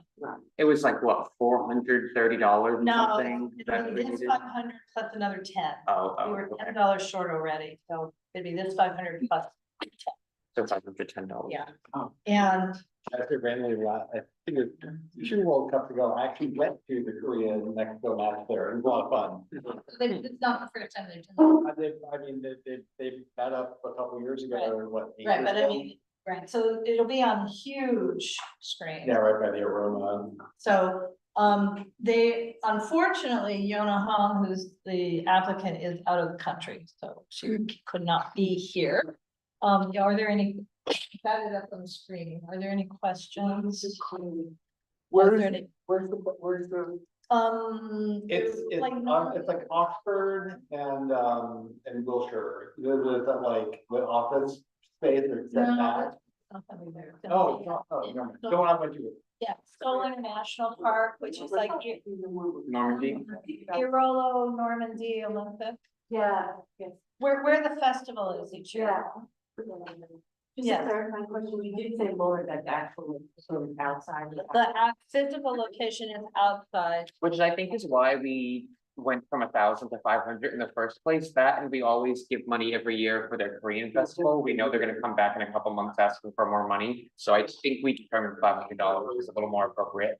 So Elizabeth, you've been to the guys one, hello? No. You were at the Korean festival. It wasn't, I mean, were there lots of people and were they Huge from all over? Yeah, yeah, huge number of people, lots of space. Yeah. different- Sound right? Hopefully it'll happen. We can still put the money up, but you've been hearing about how there's so much pushback right now against having the World Cup, right? It's for the World Cup. A lot of people are not gonna be showing up and all that stuff. So in anticipation of that, we keep it out there, but it may not be as big as fun as it has been in the past because of the Okay, I have an idea. keyword. I have an idea. If you guys want to give, be it 500, 700 or 1,000, I mean, in other words. I think what we can do in our motion is put in a contingency that if there isn't a Korea versus Mexico watch party, the funds, which are, it's an NPG that goes to the LA Korea Festival Foundation. It doesn't go to this, it goes to the foundation because it's a grant to a nonprofit. So our contingency would be that it applies to the annual festival Next year. in the fall. Is that a decent? Yeah, makes sense. Here's my, I'd like to know, since this is not on our footprint, if there has to be footprint neighborhood council funds and what that amount. Hang on, I think that must be here. Maybe not. So she had said that she asked them, but I don't have the details. Yeah, I'm looking to see. Yes, they've asked Wilshire Center, Koreatown as well. That's all. So they're not, she did not list OPNC, which is where it actually is, sits with that. So she can be asking 3 different neighborhood councils for money, No, Wilshire Center, Koreatown is a neighborhood council. and we're a neighborhood. Right, And so you said that's there's a just, third. no, I'm saying what's not listed here is Olympic Park Neighborhood Which is Council. where it's gonna be. Correct. So therefore, they could be also considered. A meeting when they voted for it. And I. Oh, OPNC is Yeah, giving just money. Elizabeth, and they voted. Yona wasn't there, so maybe it wasn't. Yona. But they voted to contribute 0. Oh, they voted not to. Oh, what were the reasoning, you know? No. The presenter started out by saying, we don't really need your money, but we would like. Okay, you guys, you know what, we are gonna. With your suggestion. Probably, but again, when you give a grant Right. to a nonprofit. They can't give the money back. I understand, but. Are not appropriate. So what do we suggest? So what do we? Yeah, what do we do? Yeah, just the recommendation from the executive board says to stand. Just a yes or no, yes, would want to vote yes on part, no on another part, which makes the compound. Well, I thought sequestration of funds was the compounding of the. Well, And that this is just adding a contingency to the grant, so Well- it's a single grant. I mean, again, we're in a position where Sandra has brought up. And I'm not really I mean, honestly, I'm not following the politics of every single thing because it's just too stressful. Yeah. You know, personally. But you're right. If the event never happens, they are not able to give back the money. So we could just, if that should be what happens, we could then subsequently vote that it becomes part of.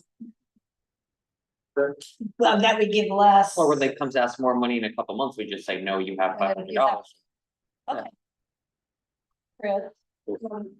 Despite the controversies over the World Cup, it certainly the games will happen rather international travel, but I think it's important because it's Mexico And Korea.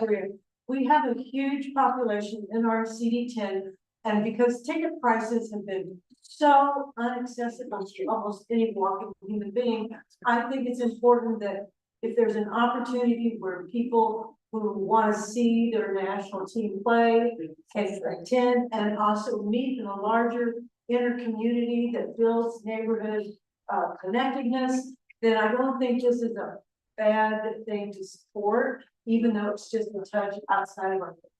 Not a bad idea, you're right, I was just saying that, people that showed up that time, would be, but okay, Okay, well, what's the question? The motion from executive, if we just stick to what it was, would be to recommend, approving an NPG for $500 to the, AI is getting Los Angeles Korean Festival Foundation to support their 2026 Los Angeles World Cup watch party for Korea versus Mexico. Laura cannot make that motion. That was executive, but it's made by Michael will make it. Michael. And is there a second? I think, Kareem, second. are we going as it is, or? Yeah. Yeah, just Just as, 500. just as, just as. Ready for the vote? Yeah, okay, abstain. Elizabeth, Yes. Hunter, Yes. Laura, Yes. Joe? Let's go. There you go. Edward, No. Michelle? Yes. Pamela? No. No, I'm a yes. Green? Yeah. Michael? No. Chris? Yeah. Siobhan? Sandra? Yeah. Caesar? Rabia?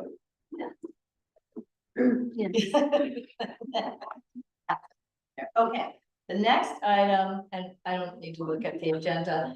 You'll recall that we voted back in October or November to approve MPG, and it's a nonprofit grant to Family, which is the Malcolm X. Well, they're not at Malcolm X, but they're the educational organizations trying to educate youth about the history of Malcolm X and who are doing the signs on Crenshaw, the Malcolm X corridor. And the version, the update to the version is with QR codes to explain more. Anyway, they didn't sign the NPG until April 1st. So the city clerk bounced it back to us to vote again to have a BAC that is dated after April 1st. So this is a reaffirmation of the $2,500 NPG that we had previously voted on. Now, that doesn't force you to vote yes. I mean, this is a new vote, but that's why. Yeah. Oh, yes, we turned it in. I'm not gonna ask why the signatures didn't happen until late. I'm just. One agenda item that comes up. No.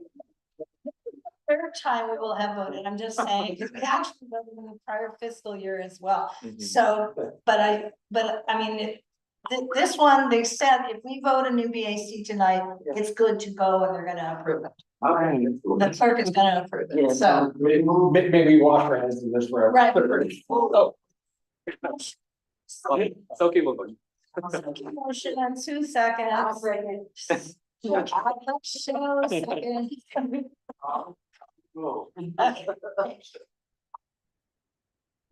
And this is obviously another funding item, so for sure, if you haven't taken funding, you can't vote.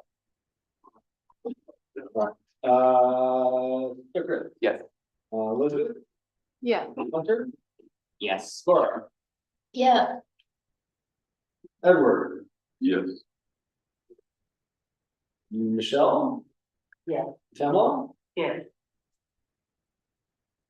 I'm a yes. Green? Yeah. Michael? Yes. Chris? Yes, if I can vote. Oh, I'm sorry, yes. You're- Yes, you cannot. Okay. Sorry. Just sorry. Siobhan? Sandra? Yeah. Caesar? Yes. Robbie? Yes. I'm a yes. Oh, I'm sorry. Yeah, I'm like, yeah, don't got no. I figured that the second was implied. Okay.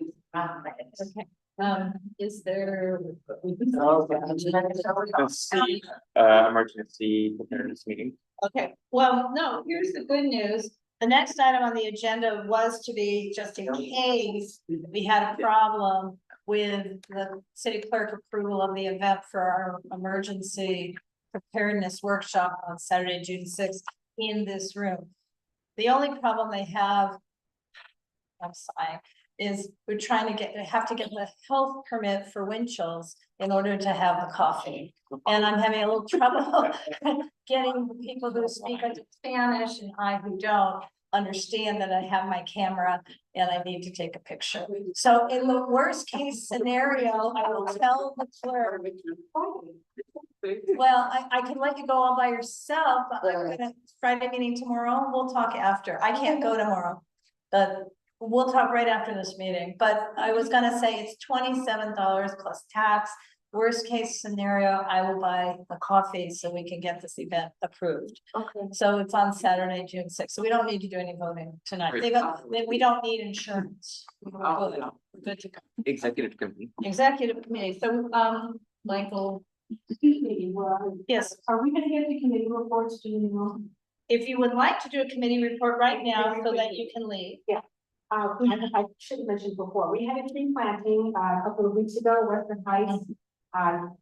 Chris Carlson came to the neighborhood council 2 years ago, we had some dead trees, we were gonna get them removed. And then we waited for a couple of years with empty tree wells, it's along 21st and the Sound Wall, between Gramercy and Manhattan Place.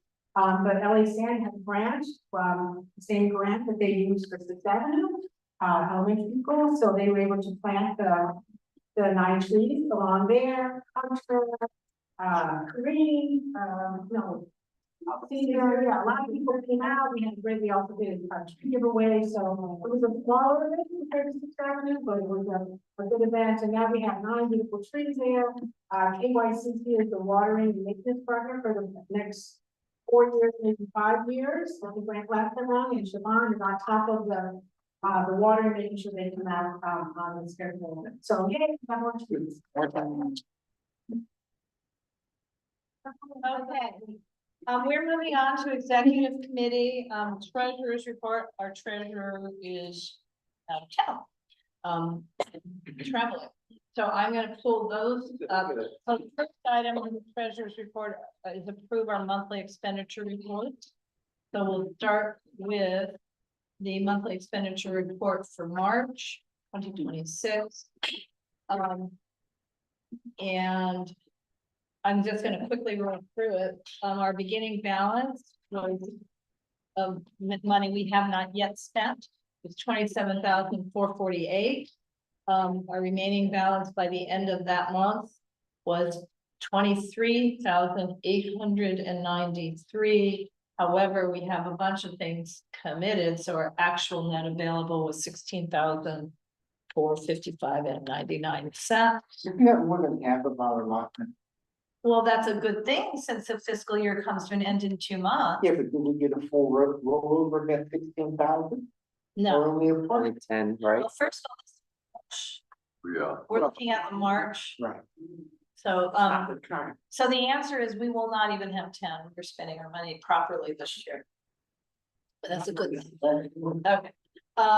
And what we spent our money on was, what hit in March was a lot of the expenses for the resource fair in February.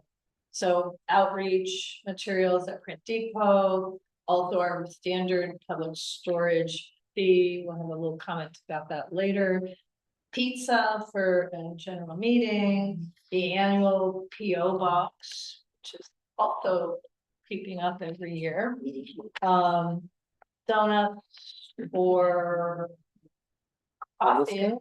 No. Well, this was, see, that's the thing that's annoying. We can buy Winchell's coffee for a meeting, but we can't buy it for an event. Yeah. And I'm wondering how coffee can fill you, I don't know. Anyway, we bought coffee for a meeting, and the meeting was the public safety and emergency prep committee meeting to plan the fire safety service day event. We also had to pay for our annual website, SiteGround hosting, more stuff. Oh, for the UNC Green Plan initiative at Print Depot, and Winkle, who's our webmaster, finally got around to starting to bill us for the whole year. As it turned out, we were all not understanding that she could get paid even though the city attorney had not finalized her contract for the year. So she wasn't being paid. Anyway. And what's outstanding at the time that these checks have been cashed by now were a couple of our NPGs to my Serenity Sanctuary and to Rediscover Sanctuary Store. And that is the March MER. I'll make a motion to approve the March MER. Is there a second? I'll second. Okay, I think she beat you to the punch, Tamala. Well, she hasn't been able to do this, so let Tamala have this. Yay. With that, so good. Yes. Elizabeth? Yeah. Hunter? Yes. Laura? Yeah. Show? Edward? Yes. Michelle? Yes. Evelyn? Yes. Yes, Kareem? Yeah. Michael? Yes. Siobhan? Sandra? Yeah. Peter? Yes. Rabia? Yes. Okay. Okay. The April monthly expenditure report, our beginning balance matches the end of the last one, so it's 23,893. Our ending balance is 18,054. And we spent. Okay, so we've been, I know we're not getting out of here now, but we're gonna try. Again, because we are required to go through the actual expenditures. It's unfortunate, but it's true. So we.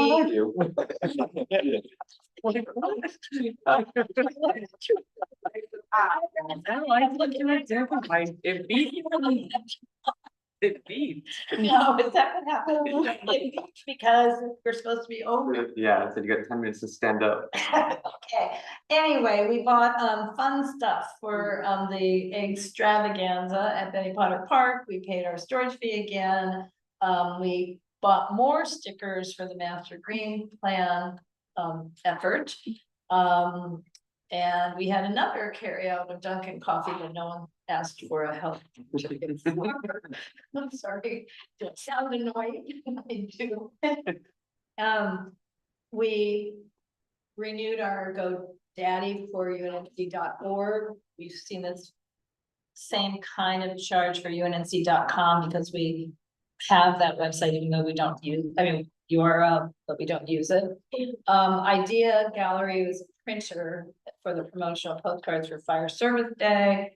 And I know you saw this last month, but now we have cashed checks from My Serenity Sanctuary, Rediscovery Inc. and Sunlight Co.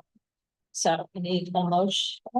A motion to approve the April, it's MER. Report. Who seconds? I forget. Kareem seconds. All right, McGregor. Yes. Elizabeth. Yes. Hunter. Yes. Laura. Yes. Joe. Edward. Yes. Michelle. Pamela. Yes. I mean, yes, Green. Yeah. Michael. Yes. Siobhan. Yeah. Sandra.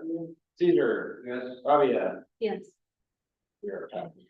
So the next item would be a budget adjustment for, so this is again what Candace has told us, we need to adjust our budget to move $510 from outreach to the NPG category. So that is the motion. When do we have any board member reimbursements? I had a reimbursement for We've last already month. voted for it. Oh, right. Yeah, Then I know you haven't been paying. I was 782. Right, so I moved on Great. to the budget adjustment. I can't make the motion, so somebody needs to jump in and say. Oh, I, So moved. what are we doing? I motion to move $510 from reach to NPG. There's. I second. Alright. It's 510 you know? Okay. McGregor. Yes. Elizabeth. Yes. Hunter. Yes. Laura. Yes. Joe. Yes. Edward. No. Michelle. Yeah. Pamela. No.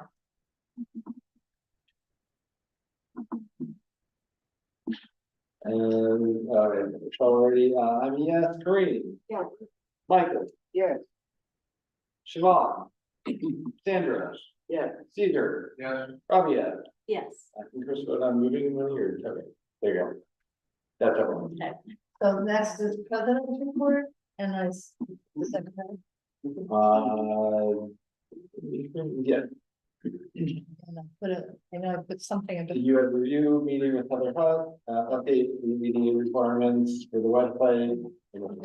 So, we had a meeting with Heather Hutt and several of her staff members on May 2nd.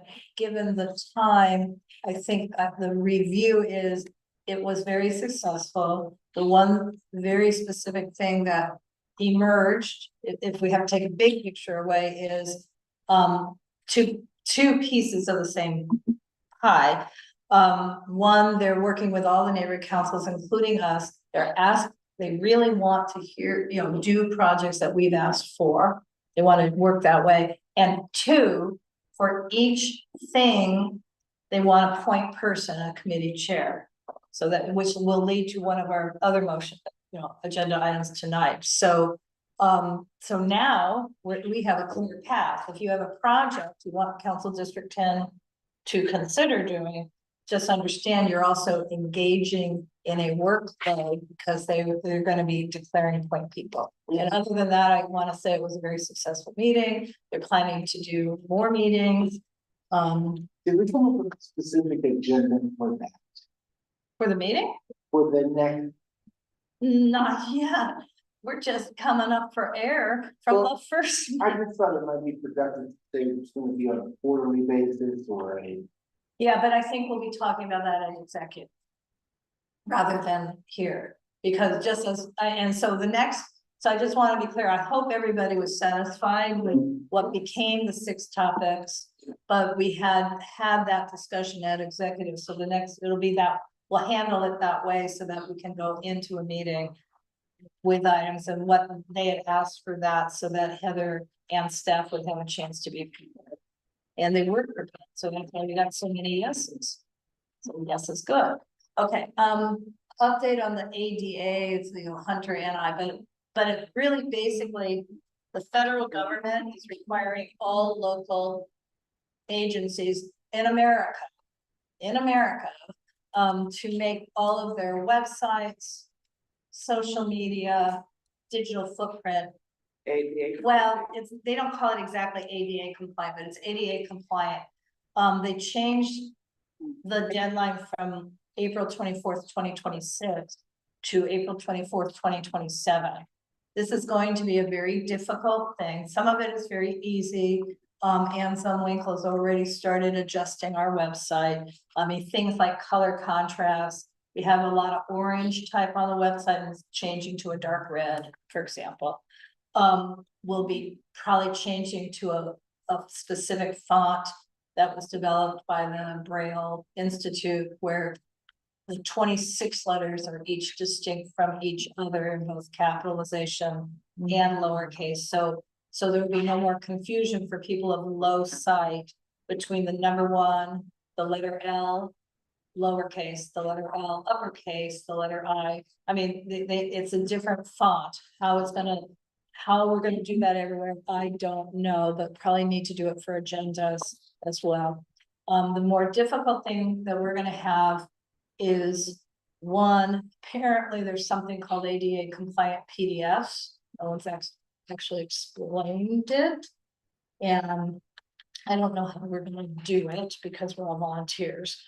And 2, they'll want captions on all of these taped meetings. And not just captions that are easily done by AI, but edited. I just don't see it. I mean, we're all volunteers, so I don't know. We pay a service to do it. Like yeah. I mean, our budget's not getting bigger to accommodate this, so I don't want to remove the transparency, having all of our meetings live streamed to YouTube and also having Zoom recordings allows people to watch the meetings later.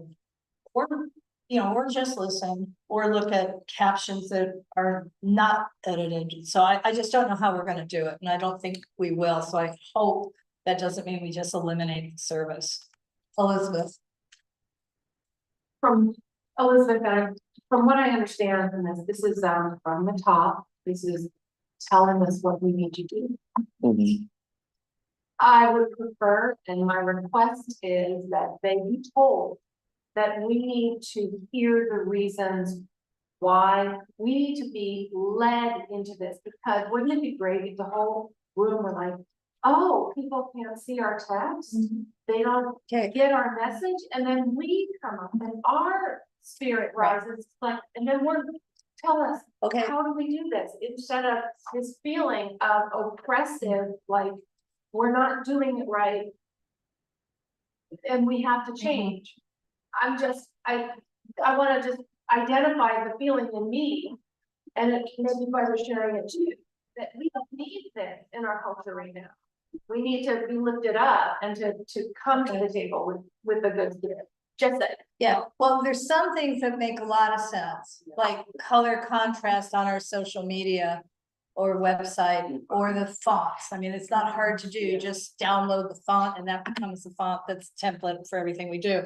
But some of it is gonna lead to a lack of transparency, because we'll have to remove things that we have developed to make our procedures visible to everyone.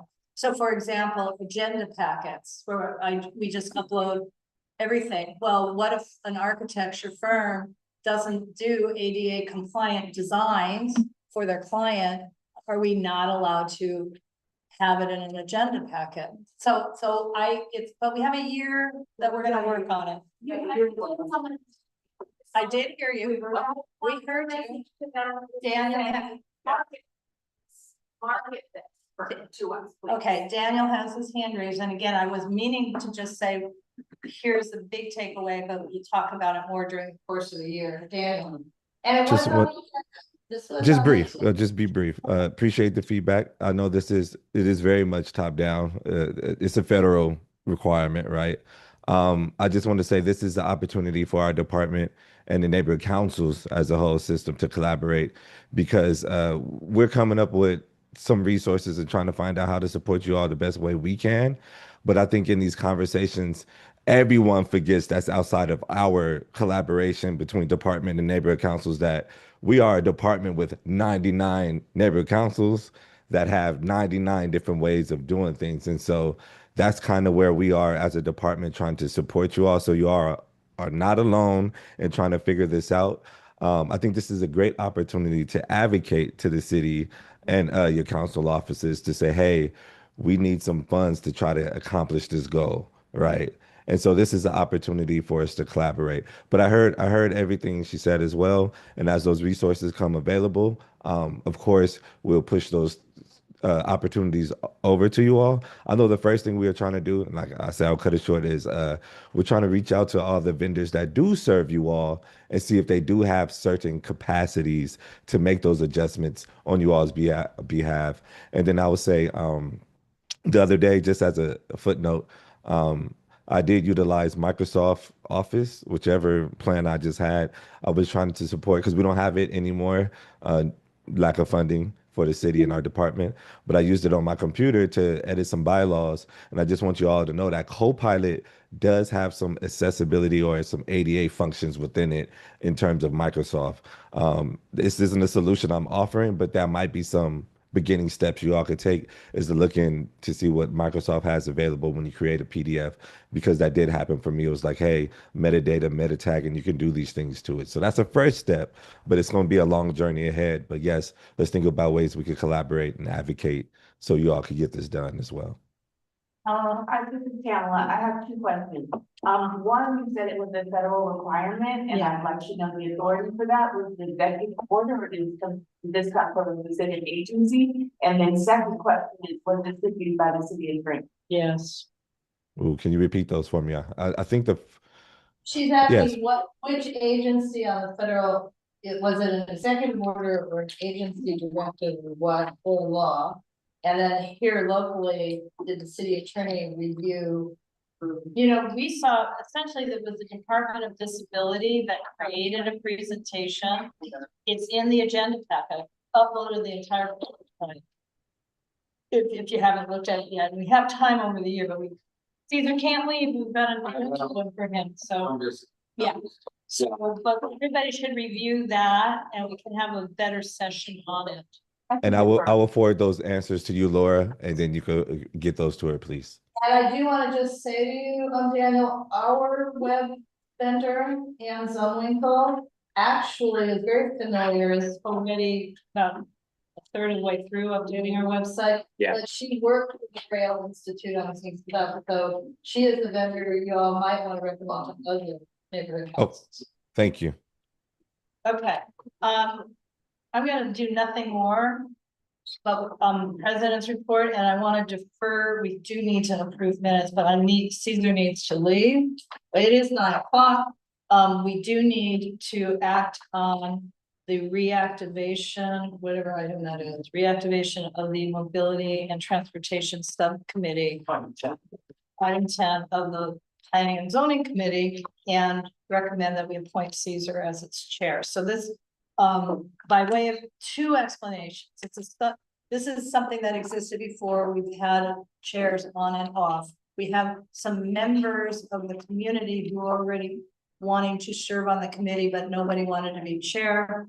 It's a subcommittee because it's not going to hold monthly standing meetings. So this is the thing. And then Caesar's arm was twisted by Kamani Black, the chief of staff for Heather Hutt, to be the point person and chair of this committee. So I'm sorry. No, thank you. We have to do it because we do have the big issue. We just have the cyclist, Brian came and talk to us about it. So yeah, maybe we can gather the ideas, and hopefully it's not just on me, and maybe we can co-chair to come along the ride. Maybe one of those people who've already agreed to be on the committee, now that will now agree to be a co-chair since there's somebody taking the reins. But so the motion is to reestablish or reactivate it's already there. The UNC Mobility and Transportation Subcommittee of the Planning and Zoning Committee, and appoint Caesar Garcia. I would love to make a motion to appoint Caesar as the Mobility and Transportation Subcommittee Chair.